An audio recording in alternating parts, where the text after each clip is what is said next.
ನಮಸ್ಕಾರ ಬಂಧುಗಳೇ, welcome back to our channel Sarvam Hitam. ನಿಮ್ಮ ತಲೆ ಮೇಲೆ ಕೂದಲು ಕಮ್ಮಿ ಆಗ್ತಿದೆ ಅಂತ ಬೇಜಾರು ಮಾಡ್ಕೊಳ್ತಾ ಇದ್ದೀರಾ? ಕನ್ನಡಿ ಮುಂದೆ ನಿಂತಾಗ್ಲಿಲ್ಲ ಅಯ್ಯೋ ಕೂದಲು ಉದುರ್ತಾ ಇದೆಯಲ್ಲ ಅಂತ ಫೀಲ್ ಮಾಡ್ತಾ ಇದ್ದೀರಾ? ಹಾಗಾದ್ರೆ ಈ ವಿಡಿಯೋ ನಿಮಗಾಗಿಯೇ. ಯಾಕಂದ್ರೆ ಇವತ್ತಿನ ವಿಡಿಯೋ ನೋಡಿದ್ಮೇಲೆ ನೀವು ತಲೆ ಮೇಲೆ ಕೊಯ್ ಹೊತ್ಕೊಂಡು ಕೂರಲ್ಲ, ಬದಲಿಗೆ ಹೆಮ್ಮೆಯಿಂದ ಕಾಲರ್ ಇಟ್ಕೊಂಡು ಓಡಾಡ್ತೀರಾ. ಹೌದು ಬಾಸ್, ಬೋಳು ತಲೆ ಇದ್ದವರಿಗೆ ಅದೃಷ್ಟವೋ ಅದೃಷ್ಟ. ಯಾಕೆ ಗೊತ್ತಾ? ಇದರ ಹಿಂದೆ ಇರೋ ಆ ಸೀಕ್ರೆಟ್ ಏನು, ಸೈನ್ಸ್ ಏನ್ ಹೇಳುತ್ತೆ, ಆಸ್ಟ್ರಾಲಜಿ ಏನ್ ಹೇಳುತ್ತೆ ಅನ್ನೋದನ್ನ ಇವತ್ತು ಪಕ್ಕಾ ಇಂಟ್ರೆಸ್ಟಿಂಗ್ ಆಗಿ ತಿಳ್ಕೊಳ್ಳೋಣ. ವಿಡಿಯೋ ಮಿಸ್ ಮಾಡದೆ ಕೊನೆವರೆಗೂ ನೋಡಿ. ಅದಕ್ಕೂ ಮುನ್ನ ನೀವಿನ್ನು ನಮ್ಮ ಸರ್ವಂ ಹಿತಂ ಚಾನಲ್ ಸಬ್ಸ್ಕ್ರೈಬ್ ಆಗಿಲ್ಲ ಅಂದ್ರೆ ಈಗಲೇ ಆ ರೆಡ್ ಬಟನ್ ಪ್ರೆಸ್ ಮಾಡಿ, ಬೆಲ್ ಐಕಾನ್ ಕ್ಲಿಕ್ ಮಾಡಿ. ಮೊದಲಿಗೆ ಸ್ವಲ್ಪ ಸೈನ್ಸ್ ಮಾತಾಡೋಣ.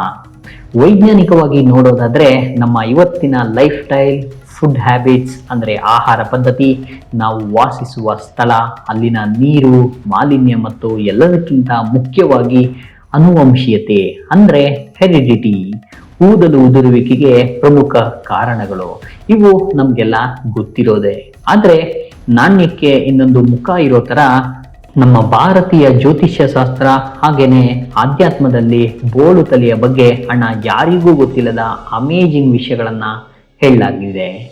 ಜ್ಯೋತಿಷ್ಯದ ಪ್ರಕಾರ ನಮ್ಮ ತಲೆ ಅಥವಾ ಶಿರಸ್ಸು ಜಾತಕದ ಮೊದಲನೇ ಮನೆಗೆ ಸಂಬಂಧಿಸಿದೆ. ಈ ಮೊದಲನೇ ಮನೆಯ ಮೇಲೆ ರವಿ ಅಂದ್ರೆ ಸೂರ್ಯ, ಮಂಗಳ ಮತ್ತು ಕೇತು ಗ್ರಹಗಳ ಪ್ರಭಾವ ಅಥವಾ ಅವುಗಳ ನೀಚ ದೃಷ್ಟಿ ಬಿದ್ದಾಗ ಕೂದಲು ಉದುರಿ ಬೋಳು ತಲೆ ಕಾಣಿಸಿಕೊಳ್ಳುತ್ತದೆ. ಆದರೆ ಟ್ವಿಸ್ಟ್ ಇಲ್ಲಿದೆ ನೋಡಿ. ಆಧ್ಯಾತ್ಮಿಕವಾಗಿ ಮತ್ತು ಜ್ಯೋತಿಷ್ಯದ ಪ್ರಕಾರ, ಆಳವಾದ ಅಧ್ಯಯನದ ಪ್ರಕಾರ ಬೋಳು ತಲೆಯನ್ನು ಸೂರ್ಯ ಗ್ರಹದ ಅಂದ್ರೆ ರವಿ ಗ್ರಹದ ಪ್ರಭಾವ ಹೆಚ್ಚಾದ ಲಕ್ಷಣ ಅಂತ ಪರಿಗಣಿಸಲಾಗುತ್ತೆ. ಸೂರ್ಯ ಅಂದ್ರೆ ಯಾರು? ಇಡೀ ಜಗತ್ತಿಗೆ ಬೆಳಕು ಕೊಡುವ ರಾಜ. ಯಾರಿಗೆ ರವಿಯ ಪ್ರಭಾವ ಹೆಚ್ಚಿರುತ್ತೋ ವ್ಯಕ್ತಿಯಲ್ಲಿ ಅಪಾರ ಜ್ಞಾನ, ಅದ್ಭುತ ಬುದ್ಧಿಶಕ್ತಿ, ಅಪಾರ ಸಂಪತ್ತು ಮತ್ತು ಅದೃಷ್ಟ ತಾನಾಗಿಯೇ ಹುಡುಕಿಕೊಂಡು ಬರುತ್ತೆ ಅಂತ ನಂಬಲಾಗಿದೆ. ನೀವು ಹಿಸ್ಟರಿ ತೆಗೆದು ನೋಡಿ, ಬೋಳು ತಲೆ ಹೊಂದಿದವರು ರಾಜಕೀಯದಲ್ಲಿ ಉನ್ನತ ಸ್ಥಾನಗಳನ್ನು ಅಲಂಕರಿಸಿದ್ದನ್ನ ನಾವು ಕಾಣಬಹುದು. ಇವಾಗ ನೋಡಿ, HD ಕುಮಾರಸ್ವಾಮಿ ಅವರಾಗಿರ್ಬೋದು, ಸೆಂಟ್ರಲ್ ಅಲ್ಲಿ ಅಮಿತ್ ಶಾ ಆಗಿರ್ಬೋದು ನೋಡಿ ಒಮ್ಮೆ, ಹಾಗೇನೆ ಅಜಿತ್ ದೋವಲ್ ಆಗಿರ್ಬೋದು, ಹೀಗೆ ಹಲವರನ್ನ ನೀವು ನೋಡ್ಬೋದು. ಇವರಲ್ಲಿ ವಾಕ್ ಶಕ್ತಿ ಅಂದ್ರೆ ಮಾತಿನ ಚಾತುರ್ಯ, ಸೂಪರ್ ಆಲೋಚನಾ ಶಕ್ತಿ ಮತ್ತು ಪ್ರಬುದ್ಧತೆ ತುಂಬಾ ಹೆಚ್ಚಾಗಿರುತ್ತೆ. ಅದಕ್ಕೆ ಹೇಳೋದು, ತಲೆ ಮೇಲೆ ಕೂದಲು ಹೋದ್ರೆ ಏನಂತೆ, ತಲೆ ಒಳಗಡೆ ಇರೋ ಮೆದುಳಿಗೆ ಸೂರ್ಯನ ಪವರ್ ಸಿಗ್ತಾ ಇರುತ್ತೆ. ಇಲ್ಲಿ ನೀವು ಒಂದು ಮುಖ್ಯವಾದ ವಿಷಯನ ನೆನಪಲ್ಲಿಟ್ಕೋಬೇಕು. ಕೆಲವರು ಬೋಳು ತಲೆಯನ್ನ ಮರೆಮಾಚಲು ಕೃತಕ ವಿಧಾನಗಳನ್ನ ಅಂದ್ರೆ ಆರ್ಟಿಫಿಷಿಯಲ್ ವಿಗ್ಸ್ ಅಥವಾ ಹೇರ್ ಸಿಸ್ಟಮ್ನ ಬಳಸ್ತಾರೆ, ಟ್ರಾನ್ಸ್ಪರೆಂಟ್ ಸಹ ಮಾಡ್ತಾರೆ. ಆದರೆ ಶಾಸ್ತ್ರಗಳ ಪ್ರಕಾರ ಹೀಗೆ ಕೃತಕವಾಗಿ ಮರೆಮಾಚುವುದರಿಂದ ಸೂರ್ಯನಿಂದ ಸಿಗುವ ಈ ಶುಭ ಅದೃಷ್ಟ ಮತ್ತು ಪಾಸಿಟಿವ್ ಎನರ್ಜಿ ಕಡಿಮೆ ಆಗ್ಬೋದು. ಹಾಗಾಗಿ ನಿಮ್ಮ ನ್ಯಾಚುರಲ್ ಲುಕ್ ಅನ್ನು ಹೆಮ್ಮೆಯಿಂದ ಸ್ವೀಕರಿಸಿ ಬೋಳು ತಲೆಯ ಅದೃಷ್ಟವನ್ನು ಇನ್ನೂ ಹೆಚ್ಚು ಮಾಡಿಕೊಳ್ಳಲು ಮತ್ತು ಗ್ರಹಗಳ ಶುಭ ಫಲ ಪಡೆಯಲು ಕೆಲವು ಸರಳ ಜ್ಯೋತಿಷ್ಯ ಟಿಪ್ಸ್ ಅನ್ನ ಇಲ್ಲಿ ನಾವು ನೀಡ್ತಾ ಇದ್ದೀವಿ. ಸೂರ್ಯ ನಮಸ್ಕಾರ ಮತ್ತು ಅರ್ಘ್ಯ.